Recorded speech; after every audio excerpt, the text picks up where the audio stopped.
alunos da disciplina de Aspectos Legais da Informática do curso de Licenciatura em Computação. Nós vamos dar início aos nossos estudos da primeira semana. Qual é o objetivo dessa semana? Vamos iniciar nossos estudos sobre os aspectos legais da informática. Vamos conhecer os valores que dão o sustentáculo do direito enquanto instrumento criado pelo homem para garantir o convívio social, além de discutir como as regras morais e éticas incorporam-se aos costumes e estão contidas no direito para tentar organizar a nossa sociedade.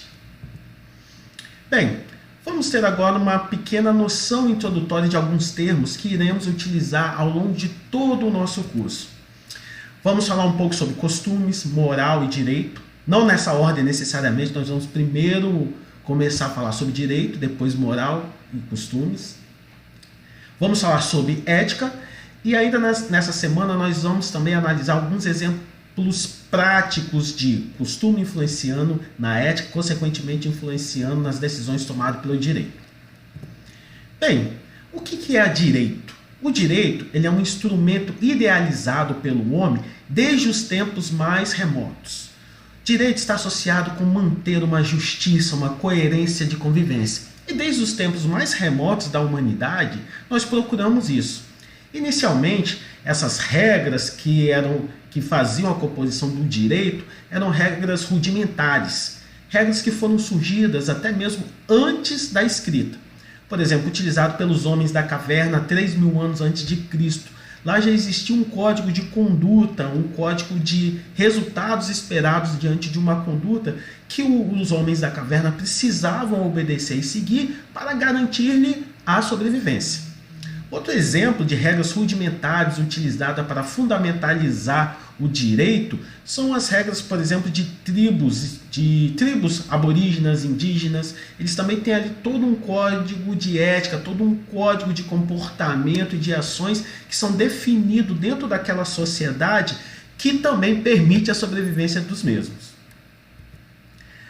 Outro exemplo que nós temos da sociedade tentando organizar um código, um conjunto de condutas, é o Código de Hammurabi, onde nele está descrito a tão famosa Lei de Talião, que ela é resumida pela descrição olho por olho, dente por dente. Essa era uma lei que foi utilizada na Mesopotâmia antiga, onde todo delito ele recebia como punição o mesmo ato. O que significava isso? Se uma pessoa da Mesopotâmia assassinasse o filho de alguém, o filho dele seria assassinado. Se ele provocasse um ferimento na mão de alguém, a mão dele também era ferida.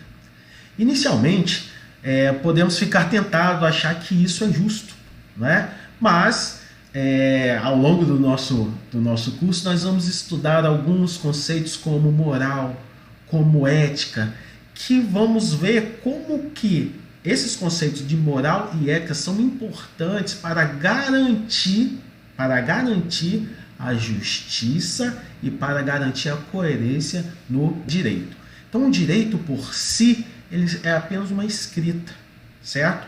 Mas a moral, mas o comportamento ético e a ética, eles têm a função de moldar esse código, de moldar essa escrita para ela ficar mais aderente à sociedade atual em que ela está sendo empregada. Bem, o costume, a moral e os valores éticos são elementos que norteiam o surgimento dos novos direitos. Como a gente falou no slide anterior, como nós vimos no slide anterior, desde os tempos mais remotos, o homem tem essa necessidade de criar um código de conduta, que nós chamamos de direito. Só que essa necessidade, ela vai mudando ao longo da evolução da sociedade. Então, o que vai fazer, o que vai determinar, que vai guiar essa mudança de modo que a gente garanta sempre um direito, né, um código de conduta que permita a nossa sociedade conviver? São os costumes, a moral e os valores éticos. Portanto, o direito ele é dinâmico, como dinâmica é a sociedade. O nosso código de direito hoje certamente será diferente de um código de direito daqui a 10, 15 anos. E o código que nós temos hoje certamente é diferente do que era no passado. Por quê? Porque a nossa sociedade ela é mutável, ela é dinâmica. E o direito precisa acompanhar esse dinamismo. Ele precisa, então, sofrer alterações. Então, uma coisa importante é não achar que o direito é imutável, né? Pelo contrário, o direito ele se transforma, ele é dinâmico, ele é em função da sociedade, dos costumes, do moral e dos valores éticos. Portanto, o direito não é estático, ele vai se transformando com a sociedade. Os princípios do direito, eles devem e são alterados de acordo com as necessidades sociais. Bem, os novos fenômenos sociais e as novas tecnologias, elas consequentemente alteram os costumes. E daí surge a necessidade de novas regras. Olha o exemplo dessa charge aí que interessante. Ó. Como que era uma infância da década de 80. Né? As crianças todas envolvidas com uma atividade lúdica, de esporte. Né? Tinham todo um convívio social bem físico. E agora, olha só, na parte de baixo dessa charge, como é que mostra a hora do recreio em 2021. As crianças todas conectadas. Elas estão interagindo? Sim, estão interagindo, utilizando a tecnologia como meio. Então, esses fenômenos sociais e essas tecnologias, elas mudam o costume. O costume agora das crianças é se interagirem pelo meio eletrônico, pela internet. Com isso, a gente precisa estabelecer novas regras. Algumas escolas não permitem o uso de celular. Algumas permitem em determinado horário. Mas, em contrapartida, o celular é um instrumento dos pais de acompanhar o filho, de saber onde o filho está, né? Nessa atual sociedade onde nós temos pai e mãe, vão para o mercado de trabalho, a criança fica na escola. Então, o celular é um meio do pai também saber se está tudo bem com o filho, ele quer se comunicar com o filho. Né? Então, o direito precisa entrar aí. Por quê? Esse é um novo fenômeno social, uma nova tecnologia que mudou. Né? Mudou o costume. Então o direito precisa, né, agora se adequar para esse novo costume. Então o que é um costume? Né? Nós vimos o que é o direito e da definição de direito nós utilizamos muito a palavra costume. Então o que é o costume? Costume é o uso contínuo e repetido de uma prática que passa de geração para geração. Então isso aqui é muito importante. O costume não é um ato isolado, não é um ato esporádico. O costume é um ato, um uso contínuo e repetido de uma prática. Só isso não basta. Essa prática tem que ser passada de geração para geração. Ok? E é fundamental que essa prática dentro do costume ela seja constante e repetitiva. Tá? Ok? Para a gente poder classificar como um costume.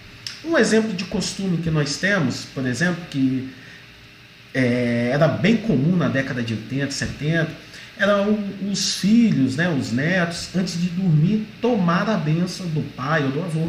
Né? Aquela assim, benção avó, benção avô, benção pai. Isso era um costume. Né? Era um costume.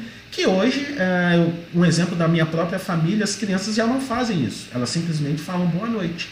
Né? Então era um costume. Isso era um ato que era repetido na minha família, em várias famílias, pelo meu tataravô, meu bisavô, minha avó, meus pais. Agora já essa geração não segue esse costume. Né? Então você pode perceber que é um costume que deixou de existir. Mas até então ele era repetido, contínuo e passava de geração para geração. Então a pergunta que a gente se faz é: como surge o costume? Então, o costume ele surge da consciência coletiva de um determinado grupo. Então, isso é muito importante. O costume ele não surge da individualidade, de um pensamento isolado. É uma consciência coletiva e natural de um determinado grupo. E ele leva tempo para se instalar-se. Tá? E é de forma imperceptível até ser disseminado no meio social. Então, ele surge de uma consciência coletiva não programada e ele leva tempo para se instalar de forma imperceptível e ser disseminado no meio social. Por exemplo, esse exemplo que eu dei do costume de pedir a bênção antes de dormir, né? Ninguém sabe como começou. Né? E de forma inconsciente você fazer isso como sendo um mantra para dormir. Tenho que pedir a bênção do meu pai, da minha mãe, dos meus avós. Outro exemplo de costume é o cheque pré-datado. Não existe na legislação brasileira, tá? Não existe na legislação brasileira cheque pré-datado. Tá? Só que esse era um costume do comércio. O que é um cheque pré-datado? Você fazia um pagamento em cheque, né, e falava assim, ó, eu não tenho dinheiro agora, seria interessante, é melhor para mim você fazer o depósito desse cheque no próximo mês, no dia 15 do próximo mês. Ok? Então você dava isso, você estava comprando algo e dava esse cheque para o comerciante. Teoricamente isso não existe, o comerciante está com o cheque na mão, ele pode ir lá e descontar. Tá? Se ele descontar, não existe na legislação penalidade para ele, né? Mas esse é um costume no comércio. Se o seu cliente falou esse cheque, é bom para mim que você deposite no dia 15 do próximo mês, o comerciante já deixa ele separado ali para só representar no banco no dia 15 do próximo mês. Tá? Então isso é um costume, Aqui está o que eu achei. É um costume que os nossos comerciantes têm até hoje. Tá? E é repetido de forma inconsciente, de forma imperceptível, então a gente pode classificar como um costume. Ok? Vamos falar um pouco sobre moral. A moral, ela é um sistema de valores que estabelecem as normas consideradas corretas ou não corretas pelo grupo social. Então a moral está associada com o que é considerado correto, o que é considerado incorreto. Então toda vez que você perguntar se algo é certo ou errado, você estará sendo tomado pelo senso de moral. Então a moral, ela define o seu comportamento, um julgamento interno, se é correto ou não correto realizar. Olha a charge desse slide aí do cartunista Quino, da personagem Mafalda. Na dúvida do que é certo ou errado, basta pensar no que não gostaria que fizesse com você.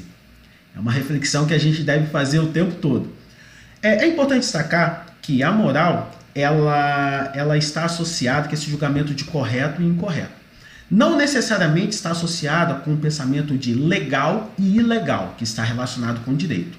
Um exemplo, suponhamos que eu tenho uma empresa e nessa empresa eu contrato vários fornecedores, não é? E tem determinado insumo da minha empresa que ele é muito disputado no mercado. Tem várias empresas que querem me fornecer esse insumo, né? E eu tenho um filho, e o meu filho tem uma dessas empresas que produz esse insumo, né, que eu preciso muito. É ilegal eu contratar a empresa do meu filho? Não, não é ilegal, é legal. Mas será que seria moral? Né? Principalmente se eu não fosse o dono sozinho dessa empresa, se eu fosse um dos sócios dessa empresa. Né? Vamos mudar esse contexto. Eu tenho essa empresa e tenho mais 2 sócios, são 3 sócios fundadores. E meu filho, né, tem uma empresa que pode fornecer insumo para essa nossa empresa.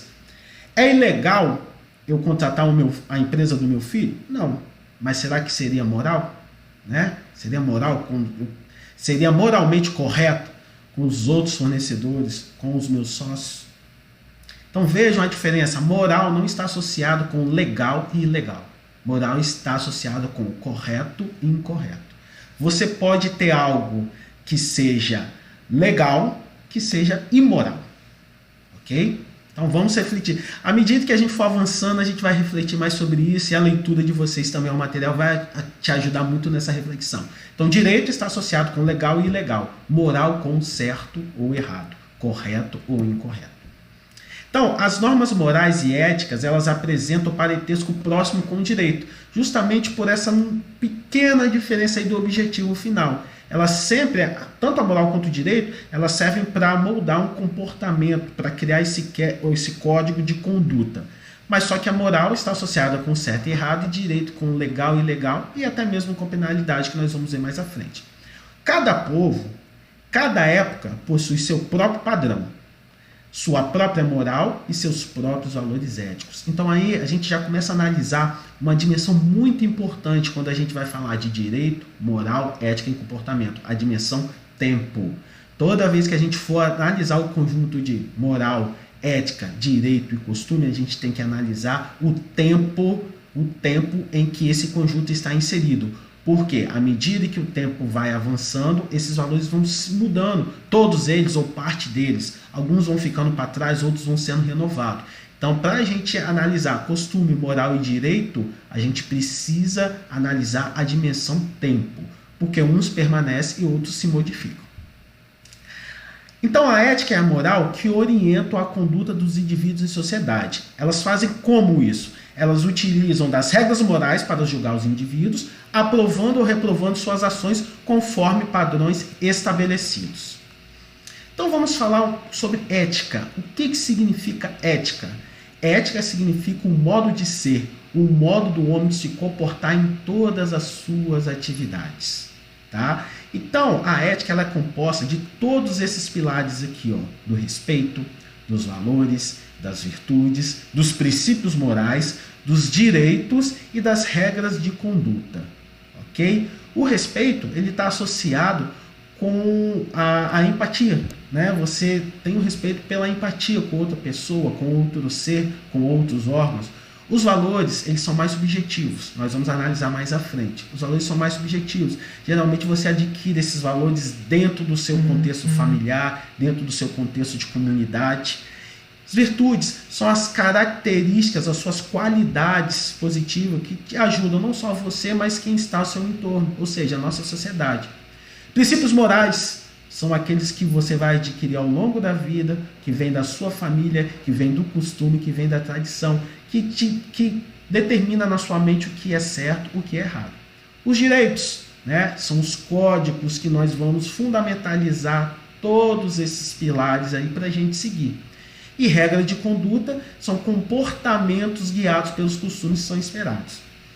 Naline, 2006, o professor Naline, ele dá uma definição muito interessante para a ética. Segundo ele, ética é a ciência do comportamento moral dos homens em sociedade. É a ciência do comportamento moral dos homens em sociedade. Na ética, existe um precioso sentido dos valores. Ela deve ser destacada, para você definir ética, você deve destacar os valores em todas as atividades da ação do ser humano. Os valores na arte, na religião, nas relações familiares, sociais e profissionais. Esses valores conjugados nos dão a noção do bem comum, do bem-estar social. Então a ética, ela precisa muito de dar sentido aos valores.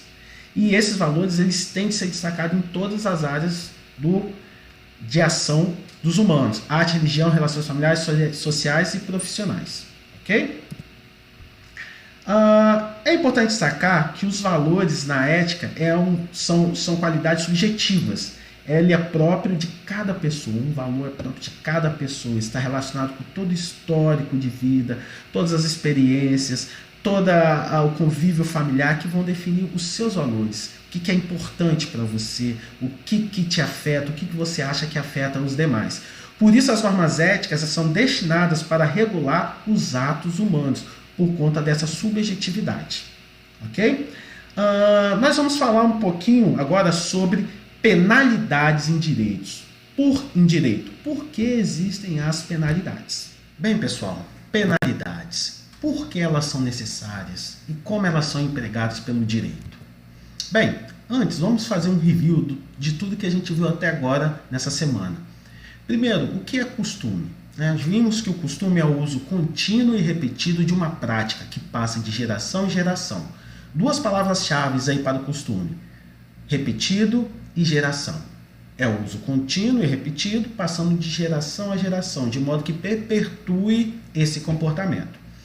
Ética significa o modo de ser, o modo do homem se comportar em todas as suas atividades, não importa em qual esfera que ele esteja, na esfera religiosa, econômica, financeira, social, ele vai agir de acordo com os preceitos da ética. E moral, que é um sistema de valores que estabelece as normas consideradas corretas pelo grupo social. Então, nós vimos também nessa semana que toda vez que você recorre para saber se algo é certo ou errado, certamente você está recorrendo a um preceito moral. Bem, ainda relembrando sobre ética, nós vimos que ética ela é baseada nesses pilares aqui, de respeito, valores, virtudes, princípios morais, direitos e regras de conduta. Né? E a moral, juntamente com o direito, essa interseção que nós temos aqui, ela nos monta, ela nos fornece o código moral de vivência. Então vamos lá.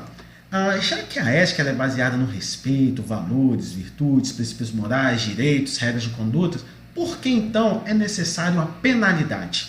Por que o direito precisa, então, aplicar uma penalidade? Simples, pela nossa natureza humana, pela inerência da natureza humana. É inerente do ser humano nem todos possuírem a noção de retidão e de justiça. Nem todos querem seguir esse código de conduta. Então, o direito, para essas pessoas, ela estabelece uma norma de agir dotada de penalidade ou sanção, castigo, para aqueles que se afastam do padrão estabelecido pela sociedade. Simplesmente por isso. Se fosse tudo perfeito, a gente não precisaria de penalidade. Mas como alguns indivíduos, pela natureza humana, não estão predispostos ou não querem seguir essa conduta, o direito então precisa inibir esse comportamento através de penalidades. Bem, o que é considerado um erro no direito? Danos financeiros. Nós podemos destacar muito hoje no mundo digital invasão hacker para transferir divisas, dinheiro de sua conta, roubos de cartão de crédito, roubo digital. Então, isso são danos financeiros que precisam ser inibidos pelo direito. Danos morais, como calúnia, injúria, perseguição. Danos psicológicos, como tortura, tortura digital, invasão, outro tipo de danos. Outro tipo de dano psicológico é quando você tem seu celular furtado e tem um conteúdo dele publicado. Danos permanentes, um atropelamento, um acidente, delito, um roubo, um furto, crime, como um assassinato. Então, esses são exemplos de erros que alguns indivíduos da nossa sociedade, eles praticam. Então, o direito precisa, então, inibir essas pessoas. Como que o direito faz para inibir essas pessoas ou a ação dessas pessoas? Através de penalidades. Exemplos de penalidades: multa. Com a penalidade, você, por exemplo, se você for pego em uma blitz de trânsito, o seu documento do carro não estiver de acordo com a legislação local, é aplicada uma multa em você. Quando você, no Código de Trânsito, comete uma infração, avança o sinal vermelho, para em cima da faixa de pedestre, isso é uma penalidade. Você vai receber uma penalidade por esse erro. E essa penalidade é uma multa, porque você não cumpriu com um preceito do nosso Código de Conduta, que é obedecer todas as leis do Código de Trânsito. Então, qual é a sua penalidade? Multa. Outro tipo de penalidade, uma indenização. Se por algum motivo você levantou uma calúnia, uma injúria sobre uma pessoa, você vai ser obrigado a indenizar essa pessoa pelo mal que você gerou nessa pessoa. Perda de direitos é também uma forma de penalidade. Isso acontece muito em relação, por exemplo, de tutela de filhos, pais separados que estão ali decidindo a guarda de um filho. Por algum motivo, verifica que se a criança ficar com o pai ou com a mãe, isso pode gerar um risco para ela. Então, o juiz, o direito, pode decidir o seguinte: olha, você vai perder o direito de ver o seu filho, porque você representa uma ameaça para ele. Então, perda de direito, um exemplo de penalidade. Prisão, dependendo da legislação, do local, do país, alguns delitos são penalizados com uma prisão. Você vai ficar encarcerado e, teoricamente, seria recuperado pelo sistema prisional para voltar para a sociedade. Outro tipo de penalidade, morte. Em algumas sociedades, em alguns países, existe a pena de morte. Dependendo do erro, verifica-se que não há recuperação para esse indivíduo e a melhor saída pela sociedade é a morte desse indivíduo. São os países que defendem e praticam a pena de morte. Eternizar a pena também. Em alguns países existem prisão perpétua, dependendo do erro. Para recuperar, você vai ficar eternamente preso aqui, até a sua morte. Castigos. Em algumas sociedades, a penalidade é um castigo. Adultério, em algumas sociedades, ele é penalizado com chibatadas. Reclusão psicológica também. Você pode ter um erro que cometer um erro que o direito acha que a melhor penalidade é você ficar recluso em um hospital psiquiátrico. Perfeito? Então, o direito então ensina a distinguir o justo do injusto, o correto do correto. E uma vez classificando isso, ele deixa bem claro o que será punido e como será punido. E é importante destacar que até mesmo as penalidades, elas também estão em função do tempo. Por quê? Em certo momento, pode deixar um erro, pode deixar de ser um erro, portanto aquela penalidade pode deixar de existir. Então, tanto o erro quanto a penalidade no direito também é em função do tempo. Por exemplo, o exemplo de arrotar. Em alguns países orientais, arrotar a mesa é sinal de apreço pela comida e pelos anfitriões. Você termina de comer e arrota. No entanto, nos países ocidentais, arrotar a mesa é sinal de falta de educação, desleixo e deselegância. Então, o direito, tanto nas penalidades quanto na identificação do erro, é necessário analisar o tempo, a coexistência, o contexto cultural, o contexto temporal. E a sociedade não existe sem ele. Bem, para essa semana, era isso que é um resumo do que a gente vai ver lendo o material. É importante que vocês façam todas as atividades, leiam também as postagens de notícia também, que é muito importante, vai agregar muito conhecimento de vocês. E o segredo aí é manter o foco, manter a disciplina, ter um horário fixo para estudar e ficar atento com os prazos de entrega das atividades. No mais, eu agradeço pela atenção, um grande abraço e até breve.